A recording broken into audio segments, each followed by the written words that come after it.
그리고 오늘 재산 공개가 일부 고위공직자들의 일부 인사에 대한 네. 재산 공개가 됐는데 이한주 대통령의 최측근이죠. 그쵸. 이 정부의 네. 밑그림을 다 그린 분이라고 해도 과언이 아닌. 뭐 자처하시기도 하고. 네. 네. 이한주 대통령 정책특보. 이분 재산이 뭐 장난이 아니네요. 오, 그러니까 이분 참고로 이제 대장동에 대한 이 밑그림이라고 하긴 뭐하지만 대장동에 대한 논문도 2개 썼는데, 좀 제가 한 2가지 다 읽어봤었거든요. 읽어보면 뭐 대장동이 뭐 당군 일의 최대 치적이다 뭐 이런 멘트도 비슷한 취지의 문구도 쓰시고 뭐 그런 분인데, 저 쭉 보다 보니까 또 검색하다 보니까 이분이 그러셨더라고요. 그러니까 어린이날에 중딩들, 그렇죠. 13살, 15살 중딩들한테 주상복합 상가 한 채씩을 선물하고, 그게 2005년인가 이렇게 되고, 또 2021년인가에도 또 선물하고. 선물이 상가예요. 그렇죠. 어린이날 선물인데 상가예요. 네. 제가 그런 부모 만났으면 이렇게 엇나가진 않았을 것 같은데. 저 또한. 저 지금쯤이면 그냥 모든 게 아름답고 행복하게 보여서. 그럼요. 누구 비판하지 않고. 그럼요. 기부 많이 하고. 네. 대통령이 바뀌든 뭐 대통령이 또 바뀌든 항상 그 정부를 찬양하고. 인간 흡입기 말아드립니다. 그냥 할 텐데. 진짜. 근데 저는 희한한 게 생각하면 행복해지는 게 아니라 비참해. 너무 비참한데요. 아니, 그리고 이제 웃긴 게 이분, 그러니까 먼저 이분은 이재명 대통령의 부동산 정책으로 비춰보면 이분은 거의 구속감입니다. 그렇죠. 주식 제로, 투자액 제로. 이분 건물 10채를 갖고 있고요. 이분 건물 10채를 보유권 다 주택자고요. 근데 그냥 다주택자도 그냥 뭐 빌라 이런 게 아니에요. 그냥 싼 동네 빌라 이런 게 아니에요. 맞아요. 저기 주택이 분당 그리고 뭐 르엘 최고급지 서초구인가요? 최고급지에 또 가지고 있고. 청담동 아파트 분양권 23억. 배우자가 분당구 야탑동. 그다음에 임해동 아파트 전세권 11억. 종로구 창신동 영등포구 상가 등 10개 건물 55억. 이거는 그냥 신고한 것만 그런 거예요. 참고로 이게 다 여러분 기준시가고 그리고 이제 기왕에 이런 분들로부터 배워야 되는데 이런 분들이 만약에 이제 나쁜 의미로가 아니라 돌아가셨다 하면은 아들들 자식들이 아주 큰 혜택을 보죠. 재산 구성이 부동산이 많을수록 훨씬 유리합니다. 왜요? 이게 이제 시가가 아니기 때문에. 이제 사실 아까 정원호 성동구청장도 평당 이게 얼마로 신고했냐면 시가에 뭐 한 30% 20%도 될 수 있거든요. 시골로 가면. 그러면 이제 만약 이걸 팔아서 현금으로 가지고 있다라면 예를 들어 100억 이거 50몇 억으로 신고했다는데 이걸 팔았을 때 실제 팔면은 뭐 100억, 120억, 130억 되는데 기준 시가로 하면 이제 50억 정도가 되는 거죠. 그러니까 이한주 이재명 대통령의 경제 책사고 정책 책사인데 갭 투자로 60억대 청담동 아파트를 지금 갖고 계시고요. 그래서 그러니까 신고한 것만 75억입니다. 인사청문회를 못 나가는 것 같아 이분. 그래서 인사청문회를 나가기가 어려우니까 맞아요. 그게 인사청문회가 안 하는. 하지만 뭐 여러 가지 권한은 많은. 그렇죠. 이찬진 금감원장도 그렇고 인사청문회 없는 자리만. 경제인문사회연구소 연구부 여기가 요직이에요. 이게 왜냐하면 각 연구소 각 연구기관에 돈 뿌려주는 데잖아요. 이거 굉장히 좋은 데입니다. 이렇게 피라미드 구조의 어떤 정점에 있는 그런 곳이죠. 연구비 뿌려주는데 아주 좋은 곳인데. 자, 부럽다. 이제 좀 얘기를 좀 또 한번 해봐야. 아니 잠깐만. 오늘도 프랭카드 받고 이재명 대통령도 이야기했던데 망국적 부동산 공화국. 주범이네. 주범 찾았다. 주범 이한주 이분 주범이지. 이분이 또 정책 멘토잖아. 그렇죠. 주범이네. 이분은 재산을 보면서 정책을 짰을까요? 망국적 부동산공화국 주범 이한주는 나처럼만 안 살면 되겠구나. 이렇게. 하지만 나는 건드리지 마. 그렇죠. 내 거는 건드리지 마. 나 이후로가 문제야. 그러니까 이분들 그러니까 뭡니까? 이한주, 이찬진 이런 사람들에게는 망국적 부동산 공화국이지. 이런 예를 들어서 다 이런 사람들이라고 해봐. 다 이런 사람들이라고 하면 정말 망국적인 부동산 공화국이죠.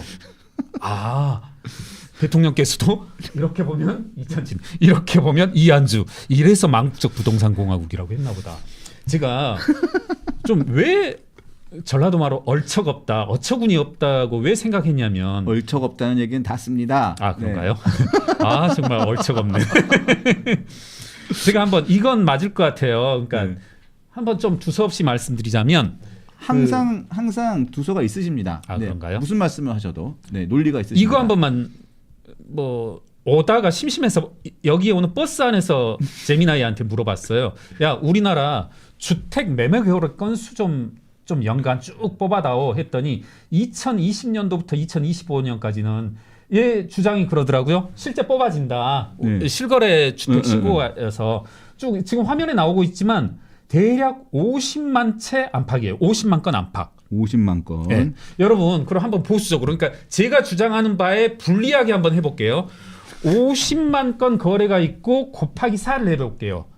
세대원이 4명이라고 제 생각 한 3명, 2명 이렇게 될 텐데 4 해볼게요. 4. 그러면 200만 명이네요. 200만 명. 우리나라 인구가 5천만 명 넘는데 25년에 한 번씩 주택 거래를 매매 거래를 하는 거네요. 그러면 지극히 정상적인 거 아닌가요? 정상적이죠. 지극히 정상적이죠. 지극히 정상적이죠. 네. 제가 사실 지금 평생 살아오면서 저희 집 살아본 건 매매 거래는 딱 2번 해봤거든요. 그러니까 제가 가정을 꾸리고 난 다음에 말씀하시는 겁니까? 이제 가정 꾸리기 전에 또 계속 평생을 무주택이었으니까 이러면 좀 이렇게 뭐 좀 싸주시나? 그러니까 전 그게 좀 정상적이라고 보거든요. 어떤 투기 거래라고 하기는 힘들 것 같아요. 저는 딱 한 번 거래했습니다. 그런데 무슨 부동산 공화국이죠? 부동산 공화국이란 말은 이한주, 이찬진 이런 분들한테 쓸 수 있는 거 아닌가? 본인 그러니까, 주변이 너무 많은데. 저희가 이런 방금 김경률 그런 걸 해?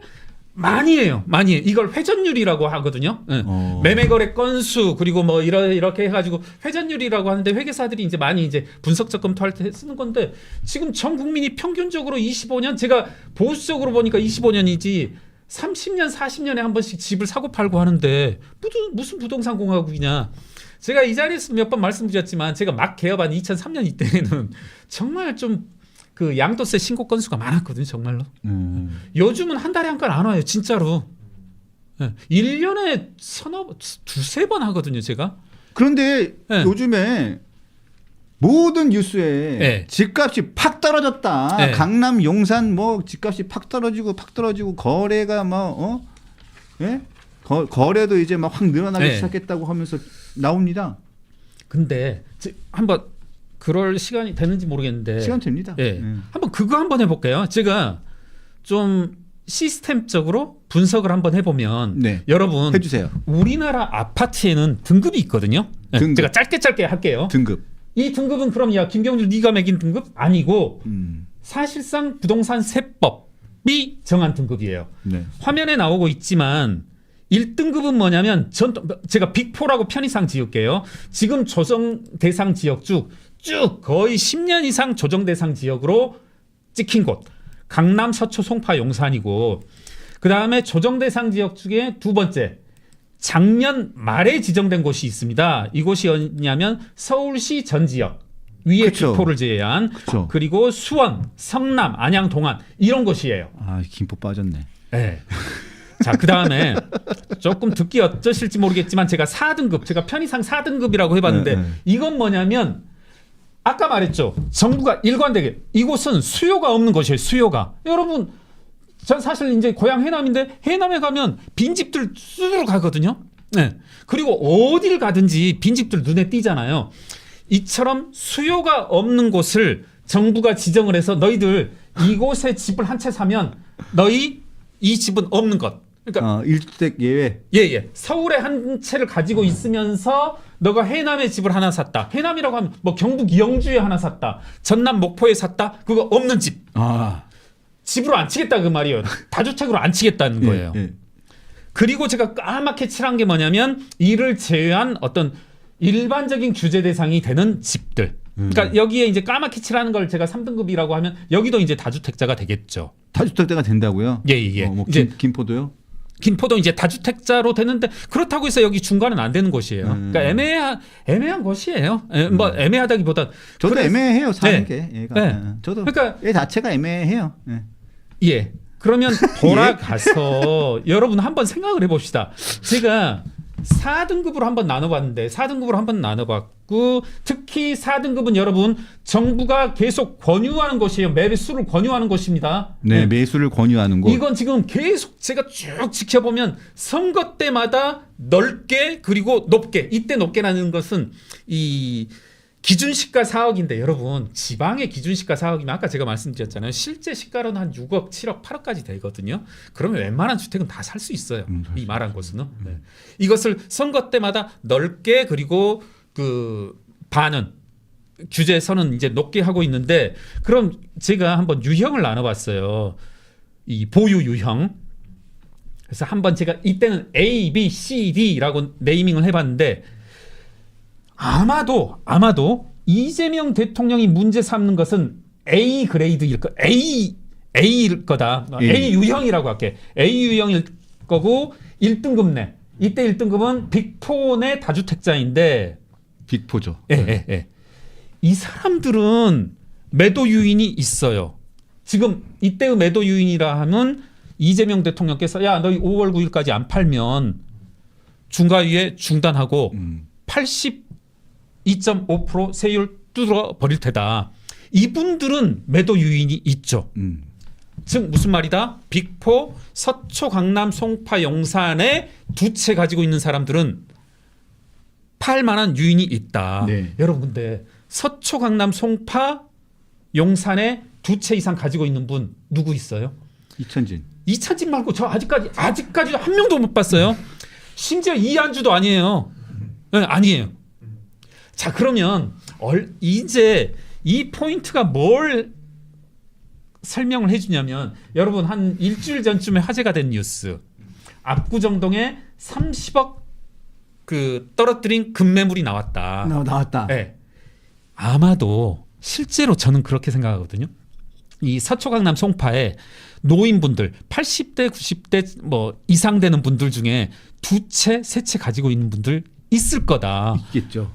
있을 거고 있습니다. 그분들은 이와 같은 매물을 할 유인이 있죠. 예를 들어 10억에 샀는데 지금 80억 됐다. 그러면 이 중에 며칠 있다 5월 9일이 넘어가면 매매 차익 70억에 대해서 사실상 다 뜯겨버리는 거거든요. 사실상.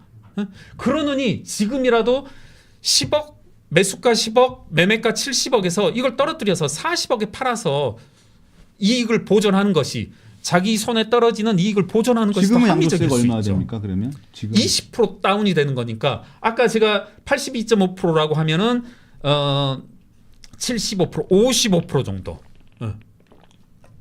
이 정도 되는 거니까 더 그런 이제 수치적으로 계산된 그런 점이 있겠죠. 그래서 그런 분들일 지금 거고 파는 게 저는 그래서 그런 양도세 중과세하고 비교해 보면 훨씬 나을 한 3, 4억 남는다. 네, 나을 수도 있을 거다. 그런 것을 다 계산한 걸 거다. 그렇다면 이와 같은 매물이 계속 나올 수 있냐 하면 아니고 제가 다시 말씀드리지만 A 유형의 다주택자들은 정말 없을 거다. 그리고 있다 하더라도 결국은 보유세 압력, 종부세 압력인데 그게 무슨 소용이냐는 거죠. 제가 추정컨대 재벌가들 우리 용산에 가지고 있는 재벌가들 그분들일 텐데 그분들한테는 종부세가 이찬진 금감원장도 마찬가지였고요. 자, 그럼 나머지 BCD 유형인데 한번 B 유형 한번 봐볼까요? 그러니까 A를 제외한 빅4를 제외한 조정 대상 지역과 에 있는 다주택자 이분들은 제가 여러 차례 말씀드렸지만 매각할 유인이 있겠냐. 제가 이제 오른쪽 쓴 걸 그대로 읽어볼게요. 5월 9일 이내 매각 가능성은 있을 거다. 뭐 팔 수도 있을 거다. 다만 5월 9일이 경과해버리면 안 팔 거다. 관망할 거다. 왜? 이 아까도 말씀드렸지만 두 번째 유형, 갑자기 조정 대상 지역이 된 성남시 수정구, 성남시 중원구 이런 곳은 조정 대상 지역에서 해제될 수밖에 없다. 네. 수정하고 뭐 중원이 뭐 그렇게 옛날처럼 그런 동네가 그렇죠. 아니잖아요. 그렇죠. 분당이면 몰라도. 지금 이제 언론 보도에도 나오던데 계속 성남, 수정, 중원 이런 데선 우리 조정 대상 지역에서 좀 해제달라. 뭐 그런 압력들이 있고 이건 법적으로 조정 대상 지역 요건이 있기 때문에 제가 봐선 해제될 수밖에 없다. 강북도 그렇고 다 그렇죠. 뭐. 그렇게 되면 언제? 해제되고 나서 팔면 되는 거죠. 지금 그런데 이제 이재명 대통령 또 X의 트위터에서 이제 조금 또 발동 거셨던데 화가 났었어요. 뭐 팔지 않고 관망하면 된다. 아니 지금 시장의 로직이 시장이 만들어낸 로직 그리고 그 시장의 로직이라고 하는 것은 정부의 입법에 따라서 길이 만들어진 건데 그에 따라서 관망하겠다는데 정부가 만든 시장의 길인데 그에 대해서 조금 뭐 이렇게 버튼이 눌리실 필요가 있을까? 그 다음에 이제 실제로는요, 여러분, 제가 A, B 두 유형 결국은 넓게는 조정 대상 지역 내 다주택 보유자 제가 이거 일일이 한번 다 뒤져봤거든요. 오. 이게 언론 보도가 다 틀려요. 뭐 다른 것도 아니고 다 틀린데 제가 열심히 한 분 한 분 들어가서 재산신고 내역 다 뒤져봐서 해본 게 지금 현재는 5분이시더라. 5분. 야, 그래요? 예. 그러니까 한번 보실까요? 자, 보시면 조정 대상 지역을 제가 2로 나눴는데 1이 빅4, 2는 어느 날 뜬금없이 이제 편입된 지역. 먼저 보이시죠? 1 지역에 빅4 지역에 2주택 가지고 계신 분 아무도 안 계셔요. 아무도 안 계시고 2 유형까지 합해야만 비로소 다주택자들이 보이더라. 한성숙, 조은희, 최성아, 봉욱, 이재정 뭐 이런 식으로.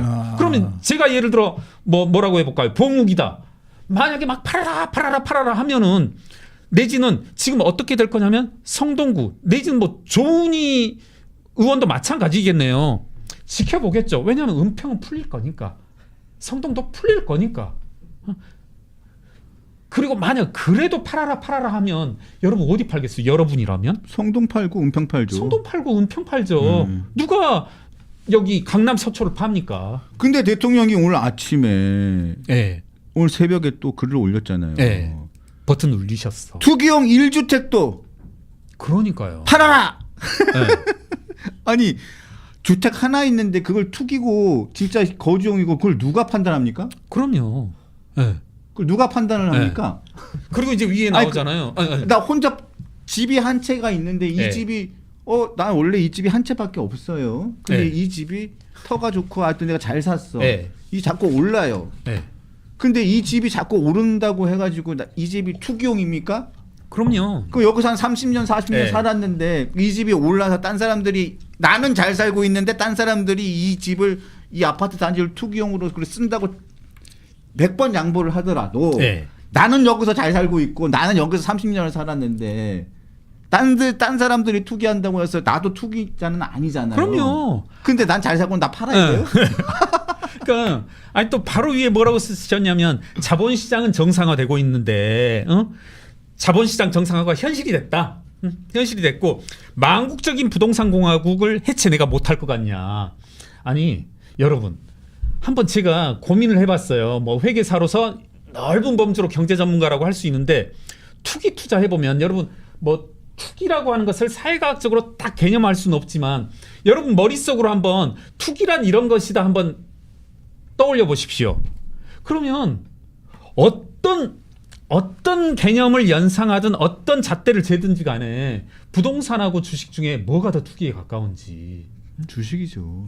여러분 매일매일 발이 버버버 떨리는데. 그렇죠.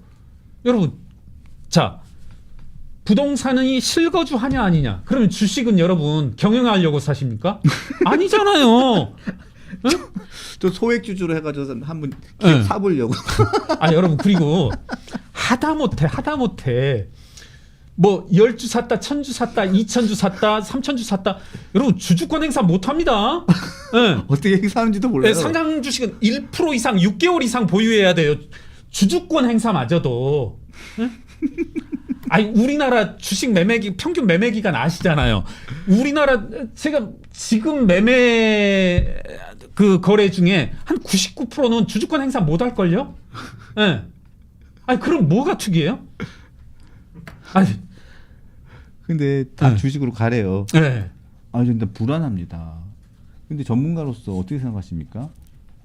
아니, 자, 우리의 판단 기준은 어떤 시장에서 판단 기준은 정책에서 입법과 시장의 논리인데 저는 A, B, C, D 아까 그거로 돌아갈게요. 그게 딱 저는 정답이다. A유형 빅4에 서초, 강남, 송파, 용산에 두 채 가지고 있으면 빨리 파시라. 전 그렇게 권하고 싶고 조정지역 내 두 채를 가지고 계시면 팔려고 할 수는 있다. 뭐 한번 5월 9일 이내에 팔 수는 있대. 만약에 5월 9일이 경과된다면 관망하시라. 그리고 언제? 해제되면 파시라. 자, 3유형 한번 보실까요? 3유형은 어떻게 하면 되겠습니까? 자, 이렇게 되면 3유형으로 가면 이제 더 머리 아파지는데 조정지역 한 채, 서울에 한 채, 그 다음에 저기 경북 영주 아니면 해남에 가지고 있다고 해보자고요. 해남에 가지고 있으면 어떻게 하시면 되겠어요? 지금 아무 영향이 없습니다. 지금은 5월 9일이다, 뭐다, 다주택 중과다 이런 거에 아무런 영향을 안 받고 계시는 분이에요. 그러니까 네. 그 이재명 대통령이 뭐라고 하시든 가만히 있으시면 되고 지금 이재명 대통령이 협박을 뭐라고 했냐면 너희들 자꾸 다주택자 안 팔면 보유세 어마어마하게 때릴 거다. 뭐 그런 뉘앙스로 말했어요. 그럼 그때 되면 뭐 하면 되겠어요? 해남 팔면 되죠. 네, 해남 팔면 됩니다. 네? 자, 아까도 말했지만 제가 서울과 해남에 한 채를 가지고 있다라면 그 해남 주택은 왜 샀냐면 정부가 사라고 해서 그리고 계속 그곳은 수요가 모자라서 빈집이 발생하고 집값이 나락으로 빠질 수 있으니까 수요를 인위적으로 만들어내기 위해서 세법으로 이렇게 부양을 해놓고서는 이제 와서 다주택자 나쁜 새끼 아니 죄송합니다. 나쁜 놈 이래버리면 놈이나 새끼나 뭐 네. 네. 해남을 팔면 되는 거예요. 해남을. 그리고 네. 제가 최근에 재밌는 글을 재밌으면서 공감 가는 글을 하나 봤는데 네. 저도 마찬가지고 우리 강원도 감자도 마찬가지겠지만 저도 이제 뭐 광주에서 고등학교 나와서 서울로 왔을 때 친구들 중에 그런 분들 계세요. 그런 친구들이 어떤 친구들이 많냐면 대구에서 와서 서울로 왔는데 서울에 집을 사버리는 경우. 아버지가. 네. 저 뭐 그때 AID 아파트 사는 경우도 보고 뭐 그런 경우가 있는데 그런 분들이 아들내미가 서울에 대학을 입학하니까 서울에 아파트를 샀어. 그 이제 한 분이 분석을 하는데 그분들이 서울에 한 채 예를 들어 대구에 한 채 가지고 있다가 이분은 아직도 이분 조정 대상 지역은 아니다. 이렇게 있다가 다주택자 압력이 막 있고 어쩌고 하니까 어디를 팔아요? 본인은 대구에 살지만 당연히 그럼에도 대구를 팔아버린다 이거죠. 네, 다들. 더 그래야죠. 네. 즉 지금 뭐 아까 이한주 씨가 그렇게 얘기했다고 하죠. 그렇게 읽어볼게요 그대로.